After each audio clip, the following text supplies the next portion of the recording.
ఉత్తరప్రదేశ్లోని బాగ్పత్లో ఈరోజు పెను ప్రమాదం చోటు చేసుకుంది. ఆదినాదిని నిర్మాణ లడ్డూ పండుగ సందర్భంగా మానస్తంభ కాంప్లెక్స్లో నిర్మించినటువంటి చెక్క నిర్మాణం కూలిపోయింది. ఈ ఘటనలో 50 మందికి పైగా భక్తులు శిథిలాల కింద చిక్కుకున్నారు. అయితే తాజాగా ఈ ప్రమాదంలో 7గురు మృతి చెందినట్లుగా తెలుస్తోంది. ఈ ఘటన గురించి బాగ్పత్ పోలీస్ అధికారి అస్మితాలాల్ మాట్లాడుతూ, బరౌట్లో జైన సమాజం ఉత్సవం జరుగుతుండగా ఒక చెక్క నిర్మాణం కూలిపోయింది. ఫలితంగా 40 మంది గాయపడ్డారు. చికిత్స తర్వాత 20 మందిని వారి ఇళ్లకు పంపించారు. మరో 20 మంది ఆసుపత్రిలో చికిత్స పొందుతున్నారు. 7గురు మాత్రం మృతి చెందారని తెలిపారు. అయితే ఈ ప్రమాదం మంగళవారం ఉదయం బరౌత్లోని గాంధీ రోడ్లో జరిగింది. ప్రమాదం అనంతరం సంఘటనా స్థలంలో తొక్కిసలాట జరిగింది.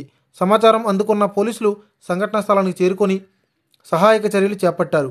ఈ ప్రమాదంలో 7గురు పోలీసులు కూడా గాయపడ్డారని తెలుస్తుంది. ఈ సంఘటన గురించి సమాచారం అందిన వెంటనే డిఎం అస్మితాలాల్, ఎస్పీ అర్పిత్ విజయవర్గీయ ఆసుపత్రికి చేరుకొని గాయపడిన వారిని పరామర్శించారు. అయితే అక్కడ దాని తాలూకా మనకి ఈ వీడియో విజువల్ చూసినట్లయితే ఈ విధంగా ఉందన్నమాట. ఇందులో చూడండి ఎంత చల్లా చెదురైపోయి పడిపోయి ఉన్నాయో ఇవన్నీను. ఇందులో వీటి కిందనే ఆ 7గురు అయితేనేమి 20 మంది గాయపడమేదని 7గురు చనిపోవడం ఏంటని అన్నీ దీని కిందనే పడిపోయి చనిపోయారు. ఈ విషయాలన్నీ మీరు ఒకసారి గమనించవచ్చు. ఇక్కడ మరి దారుణంగా స్టేజ్ అయితే ఏదైతే వేసారో ఆ స్టేజ్ మొత్తం తిరగబడి కింద పడిపోయిందనమాట. అక్కడికి పోలీసులు రావడం ఇవన్నీ చేయడం కూడా చేశారు. సహాయక చర్యలు అయితే కొనసాగుతున్నాయి. అయితే దాని తర్వాత బాగ్పత్లో జరిగిన ప్రమాదం గురించి అయితే ముఖ్యమంత్రి యోగి ఆదిత్యనాథ్ కూడా తెలుసుకున్నారు.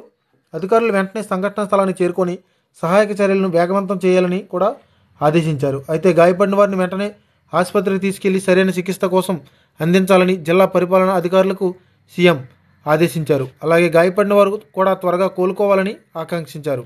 ఇలాంటి మరిన్ని అప్డేట్స్ కోసం ఈ ఛానల్ని సబ్స్క్రైబ్ చేసుకొని లైక్ చేయండి.